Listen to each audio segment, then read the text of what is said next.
Olá pessoal, tudo bem? Sejam bem-vindos para mais um vídeo. Meu nome é Elton Nicolau e hoje eu quero falar para vocês de datasets dentro do Fluig. Bora lá? Ó, trazendo já aqui, gente, para a página de desenvolvimento de datasets, vou mostrar aqui a documentação. Vocês vão ver que eu sempre vou tentar trazer, no máximo do possível, a documentação oficial que explica, né, os passos ali para se criar, para se desenvolver e até os conceitos básicos do assunto que a gente vai falando no momento. E tentar vincular isso com a prática, tá? Então vamos lá, eu vou mostrar aqui para vocês como é que funciona. Então, datasets. Sem me prender muito, né? O que é um dataset? Pensa na estrutura da palavra, né? Dataset. Se a gente pegar data, vem de dados, sets vem de conjuntos, né? Então, conjuntos de dados. Tá?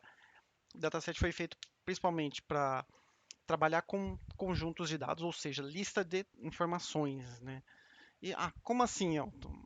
Dentro do Fluig a gente pode usar para isso, entre outras coisas, né? E eu acho que esse diagrama que a gente tem aqui na documentação oficial fala muito de como funciona o dataset. A gente, através dessa interface de dataset, a gente pode acessar dados de processos, dados de formulários, dados de eventos, né? E isso pode retornar informação para onde? Para uma widget, para um formulário ou para uma consulta genérica, tá? Os datasets, eles, né, podem ter que dados da própria plataforma. Então, trazer dados de usuários do Fluig, grupos do Fluig, papéis, etc. Dados criados pelo usuário, mas que são gerenciados pela plataforma, são dados de formulário. Então, se eu criar um formulário para qualquer informação, ele vai ter por baixo já um dataset interno que me dá acesso a essa informação. Tá? Então, dados externos, posso ter um dataset que se conecta com uma API de um RP, posso ter um dataset que puxa informações de uma API de consulta de CEP, por exemplo, tá? E valor fixo, posso criar um dataset que retorne uma lista fixa, tá? Simples assim. Existem três tipos aqui que a TOTS fala para a gente de datasets. Temos os internos, que é os que vão permitir trazer dados aí de um formulário, por exemplo, tá? Ou algo da própria plataforma. O simples, que ele vai consultar em uma API de forma simples. A gente quase nunca faz um dataset simples, né? Os internos vêm por padrão e a gente acaba sendo geralmente indo para o avançado, que a gente constrói via código, via JavaScript mesmo, tá? Então, com JavaScript a gente consegue ir ali e criar um dataset. E recomendo que vocês leiam a documentação, ela é bem extensiva e vai falar bastante coisa, tá? Então a gente tem todo um capítulo aqui de como acessar, como usar um simples, como construir um avançado e etc. Já vou deixar a página do dataset avançado aqui com alguns exemplos que eu poder usar de referência enquanto eu vou explicando aqui para vocês. Tá. É, vamos vir aqui para a IDE do Fluig, do Eclipse. Está até com o exemplo da última aula aberto aqui, mas eu vou criar aqui um novo projeto, datasets. E naquela estrutura, né, de pastas aqui do Fluig, de um projeto Fluig, a gente já tem aqui uma pastinha datasets, tá? Onde a gente pode estar criando. Mas antes ainda da gente criar, o que eu posso fazer? Existe aqui dentro da nossa ideia do Fluig Studio uma visualização de datasets. É um lugar onde eu posso fazer consultas, tá? Isso facilita muito no momento de desenvolvimento, se você quer consultar um dado, etc. Estando com o seu Fluig configurado aqui nos Fluig Servers, é bem simples. Você vem aqui, consultar dataset, você escolhe o seu Fluig, eu já tenho aqui o da empresa, o da Inovare conectado. Ele vai bater lá no servidor para buscar uma lista de datasets que existem e você pode filtrar nessa lista. Então vamos pegar aqui o clássico de todos, que é o Colleague, que tem dados de usuário. Se eu já dar um finish aqui, ele já traz uma pré-lista e voilà, já traz dados aqui da nossa tabela de usuários do Fluig, tá? Então, tem aqui o primeiro usuário, o segundo, tem nome, sobrenome, etc. E ele tem as outras informações, ó, o idioma do usuário. E existe uma infinidade, né? Vários datasets do tipo interno. Se você clicar aqui pela documentação na lista de datasets interno, ele vai trazer para você toda essa lista, ó, e ela é bem extensa, tem dataset para quase tudo. Tem da época de aprendizado, que seria para o LMS, que não está mais em uso, né, dentro do Fluig. Era uma ferramenta meio de learning, antigamente que era acoplada dentro do Fluig, que hoje em dia a TOTOS criou isso fora, que se não me engano é o TOTOS Learning, tá? Mas para o Fluig não está mais em uso. Temos aqui a parte de social, que é a parte de rede social do Fluig, dataset de documentos, dataset processos, que é um dos que a gente mais acaba usando, e tem até uns de arquitetura, né? De log de documento, o próprio Colleague que eu acabei de mostrar para vocês, tem de group, tem de papel, enfim, tem vários deles e aqui para baixo tem a definição de todos eles. Então, se eu clicar aqui no Colleague, ele vai trazer para a gente a definição, todos os campos e descritivos, e você consegue ver o que significa cada campo, se você tem dúvida, e traz até um exemplo de valor, tá? Então, legal. Além de consultar o dataset pelo Eclipse, que eu mostrei aqui para vocês que é possível, por dentro da plataforma a gente também consegue, tá? Então, se a gente vir aqui em painel de controle, datasets aqui na lista de desenvolvimento, ele vai listar para a gente ó, os datasets, todos eles, você consegue filtrar, etc. E aqui ele não vem habilitado por padrão interno na busca, mas você pode vir aqui habilitar. Então, se eu procurar aqui o Colleague, ele também vai existir aqui. Aqui nos mais ações, a gente também consegue fazer uma consulta, assim como eu fiz ali no Eclipse, tá? A diferença é que por aqui eu não vou conseguir aplicar filtros, por dentro do Eclipse aqui eu já consigo. Então, se eu quiser simular aqui um filtro, eu clico no botão configurar filtro, dou um next, escolho por qual coluna que eu quero filtrar. Então, vamos filtrar aqui pelo ID do usuário, que é o colleague ID. Bom, o meu ID de usuário aqui é elton.nicolau. Coloco aqui no valor inicial e final, né? Eu posso fazer uma busca de até.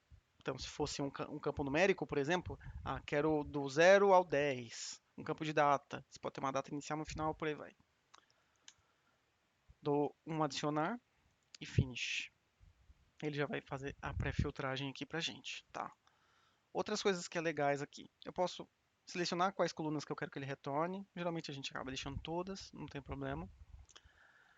Além do inicial e final, a gente também pode fazer um tipo de consulta aqui usando o campo tipo, tá? Que seria aqui um must not, should. Seria aqui deve conter isto, não deve, né? Seria o diferente, vamos falar assim, fazer um paralelo com o SQL, né? Tipo, igual, diferente e um ou, né? Um talvez, tá? E o like seria por parte da string, né? Se eu mudar aqui, colocar aqui por colligated, colocar só Elton e voltar aqui para o must, ele não vai encontrar. Ele procura a ocorrência exata da string, tá? Se eu vim aqui, colligated, colocar Elton, opa, mas colocar aqui como like, ele vai procurar por parte do conteúdo, tá? Olha lá. Então ele conseguiu encontrar. Isso é bem interessante. E se eu mudar, e aí tem essas diferenças, como eu falei para vocês, do must not should.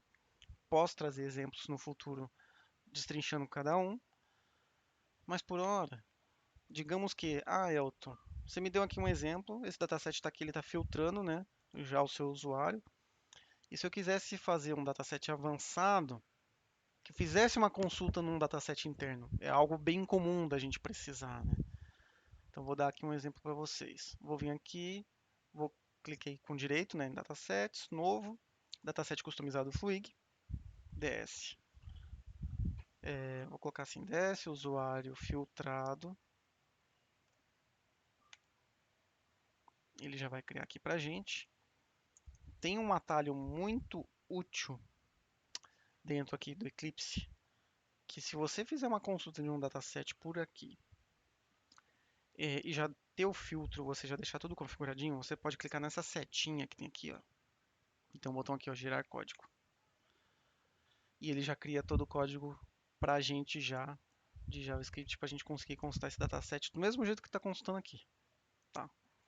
Então, do jeito que está aqui, eu só vou fazer um return dataset colleague, que é o mesmo nome da variável que eu usei aqui. Com isso, basta selecionar aqui o nosso arquivo, exportar para o Fluig.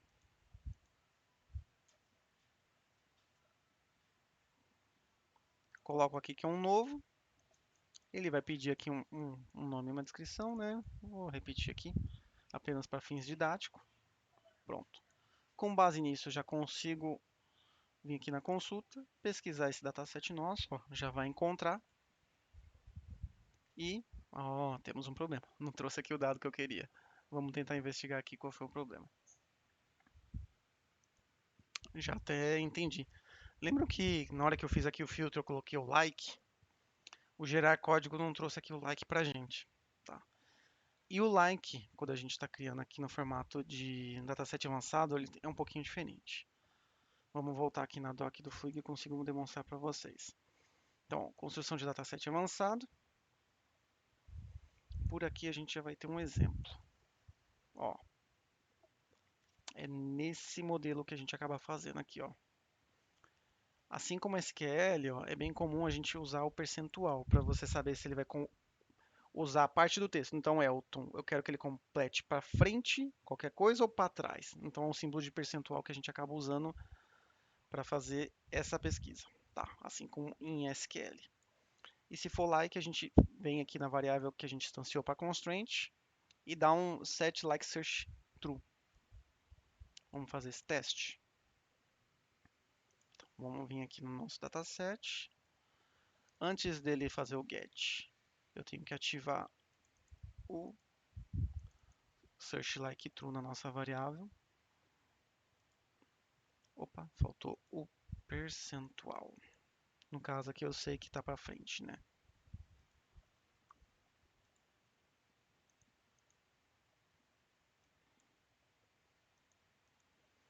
Ele sempre pergunta ali se eu quero confirmar, né?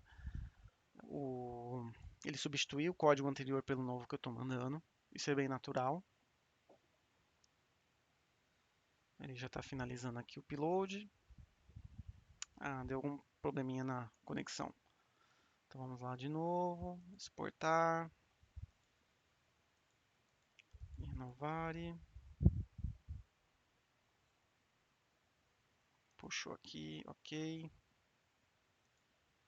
Pronto, agora sim. Vamos dar aqui um refresh e pronto, já funcionou. Buscando o dataset que eu fiz. E se a gente pesquisar pela plataforma, assim como eu fiz aquela hora, também devemos encontrar aqui, ó, filtrar, usuário filtrado. Ó que bacana. Tá, queria demonstrar para vocês só um outro exemplo. Vou procurar algum formulário que eu já tenha feito aqui no passado. Tem um que eu acabei usando no curso de Fluig agora recente. Deixa eu ver se eu acho ele aqui. Então temos aqui treinamento. Temos aqui, ó, o formulário de cadastro de um usuário gestor. Então eu tenho aqui o meu usuário. Quem que é o meu gestor aqui, de exemplo? O usuário do Arthur Nagai. Tá. Esse formulário ele tem um dataset interno. Tá? Vamos encontrá-lo aqui na plataforma. Mas eu vou acabar criando um dataset para fazer consultas neste formulário aqui. Então vamos lá, painel de controle, datasets. Vou habilitar aqui apenas os internos. Gestor. Um desses dois, provavelmente. Esse aqui só tem um registro. Ele só tem um, né? Deixa eu consultar aqui. Muito provavelmente é esse. Card ID 529. Então não é. 532, código 532 está aqui. É aqui o ID do documento 532. Então é esse formulário aqui. DS usuário gestor. Então vou voltar aqui no Eclipse. Vou criar aqui um segundo dataset.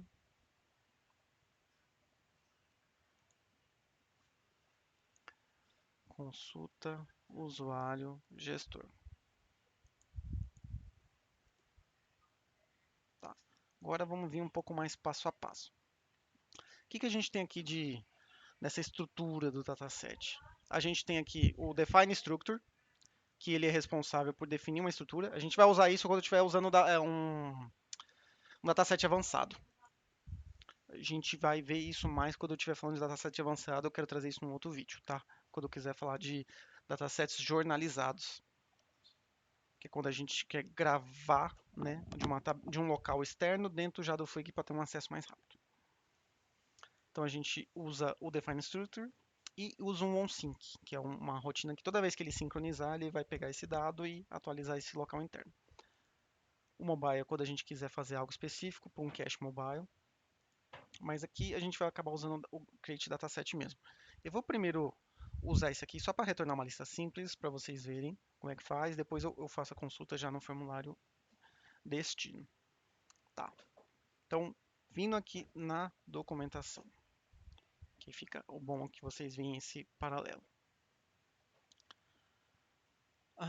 O primeiro passo que a gente precisa instanciar um dataset.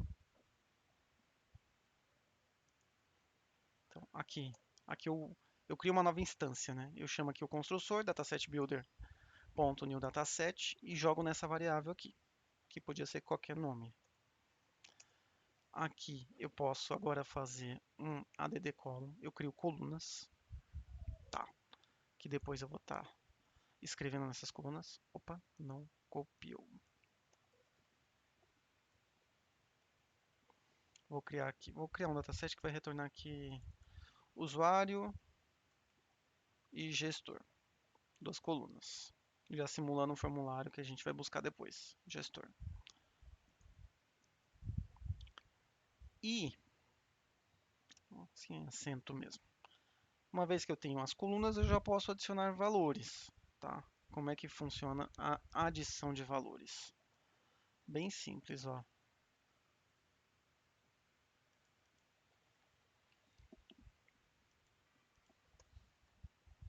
Você também tem problema com o seu Ctrl C? Eu tenho bastante. Vamos lá. Então, ó, já estou adicionando aqui. Como que funciona a sintaxe? Você chama esse comando addRow e passa um array com as colunas que você está criando. No caso aqui a gente tem dois. Eu vou criar aqui fixo. Elton, vírgula, Lauro. E vou criar aqui um segundo. PR, nomes dos colaboradores aqui da empresa. E vou criar um aqui, Kleber. Pronto. Dois exemplos aqui. Vou exportar o nosso dataset. Opa, faltou. Eu preciso dar um return. Senão a função não vai retornar nada, vai acabar dando erro de execução no nosso dataset. Esse usuário gestor, vou aqui exportar.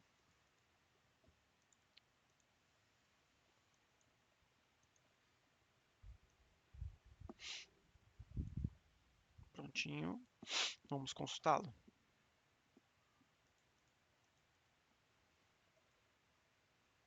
Aí, ó, que bacana. Retornei uma lista simples. Então, é algo que a gente já poderia usar para qualquer coisa. Ah, já quero deixar salvo uma lista de valores para não ficar chumbado no código, fixo no código. Pô, você pode estar usando dataset, em algum momento, editando dataset, ou até apontando esse dataset para um formulário que você vem criar depois. Tá?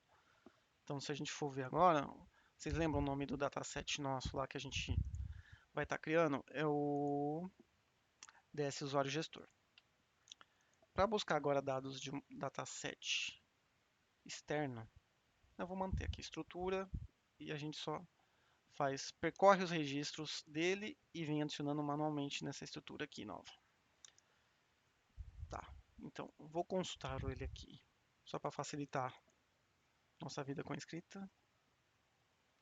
Usuário gestor, ele vai pesquisar aqui para a gente. Eu só vou usar aqui o gerar código para facilitar. Prontinho. Eu não vou limitar em 100 registros, não vou usar essa constraint, não vou passar nenhuma constraint. Pronto. Está explicando, eu acho que eu esqueci, né? Vou falar agora. Para buscar um dataset, ó, a gente joga um valor numa variável, né, o retorno. A gente chama aqui o dataset factory.get dataset, passa o ID dele, então desse usuário gestor, e aqui a gente pode passar três parâmetros: os campos que a gente quer retornar, as constraints que a gente quer passar como filtro e uma ordenação. Tá? E assim funciona o get dataset. Deixa eu ver se ele tem algum lugar que ele mostra aqui. Eu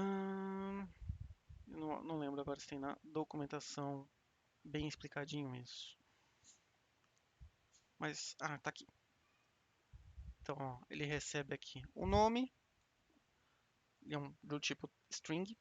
Um segundo, um array com os campos, né, um array de strings. O outro aqui, um array com as constraints. E um array com a ordenação. Tá? E é assim que funciona. O search constraint é um objeto próprio, ó, que tem que ter essa carinha aqui. Por isso que a gente chama lá o create constraint, já para criar um objeto tipado. E os outros são array de strings mesmo. Tá? Aí na documentação a referência. Muito bem. Então aqui eu dou um get dataset. Tenho aqui já tudo essa lista, que só tem um registro.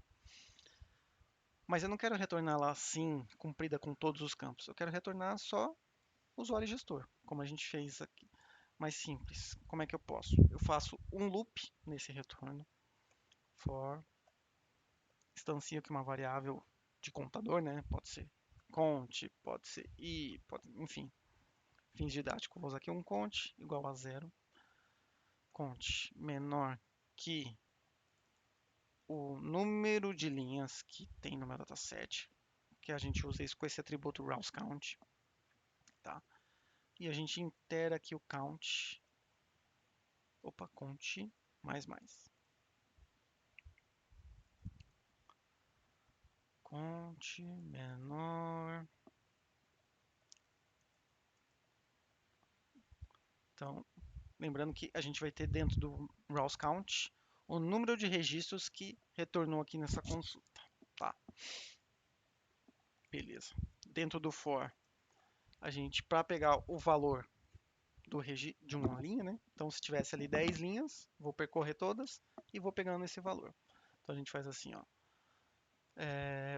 Só para pegar o valor, eu vou explicar ele primeiro. A gente faz assim, o nome do dataset, da variável, ponto, get value, para retornar o valor.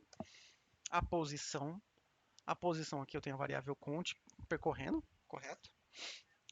E o nome do campo. Qual que é o nome do nosso campo aqui? Eu tenho um campo gestor, que eu preciso primeiro do usuário, na verdade. O usuário. E tenho o segundo campo, que é o gestor. Aqui é vírgula e não ponto e vírgula. Que são parâmetros. Muito bem. Aqui eu já estou pegando, mas eu não estou ainda adicionando. Eu quero adicionar no dataset que a gente está criando novo aqui. Que aí a gente vai fazer o add row, certo? Add row. Aqui está o primeiro campo. Para fins de escrita eu vou deixar separadinho assim, que eu prefiro. Mas podia estar tudo numa linha só. Tá? O add row ele é um array. Ó, tanto que a gente instanciava aqui o new array. Só que eu particularmente não gosto de ficar escrevendo new array, abre parênteses. Eu prefiro passar colchete.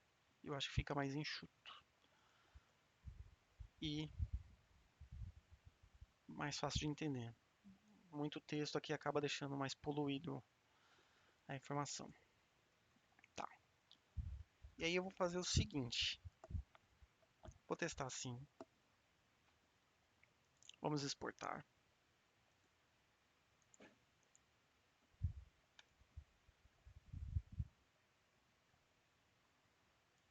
Ok, confirmo e... não, estou consultando ainda o formulário, né? Tem que consultar o meu dataset que eu criei. Deixa ele repegar aqui a lista, desce consulta usuário, gestor, Pronto. Trouxe dados do nosso formulário e eu vou fazer algo a mais. Além do formulário, eu vou adicionar o extra que a gente já tem aqui. Eu vou adicionar essas outras duas listas fixas, tá? E olha que legal ficou esse exemplo. Eu estou buscando o dado de um formulário, adicionando, e colocando mais duas informações de forma fixa. Então já fica aqui um exemplo de como é que eu pego e além de adicionar o dessa lista, incluo mais algum valor extra que eu precise. Vocês vão ver que é bem simples. E muito provavelmente numa próxima a gente já fale aqui de datasets avançados do tipo jornalizado e no futuro até talvez um dataset fazendo query direto nas tabelas do banco, com comandos SQL mesmo, tá? Aí, ó, prontinho. Esse aqui é o nosso dado do formulário, esses outros dois são os dados fixos que ele está trazendo. Como eu não pus nenhuma ordenação, ele trouxe uma ordenação genérica dele, tá? Por hoje é isso que eu queria mostrar. Espero que vocês tenham gostado. E deixem aí nos comentários, né? O que vocês estão achando do vídeo, se tá bacana, se vocês querem ver mais esses tipos de conteúdo, falando aqui de Fluig, dando essas dicas de desenvolvimento. Eu gosto muito do desenvolvimento, vocês vão ver que eu vou sempre tentar trazer desenvolvimento e sempre código, tá? Mostrar código, mostrar como que se faz, inclusive boas práticas para vocês também estarem executando isso nos projetos aí de vocês, tá? Agradeço muito, deixem aí o like e se inscrevam no canal se vocês quiserem mais conteúdo como este. Até o próximo vídeo.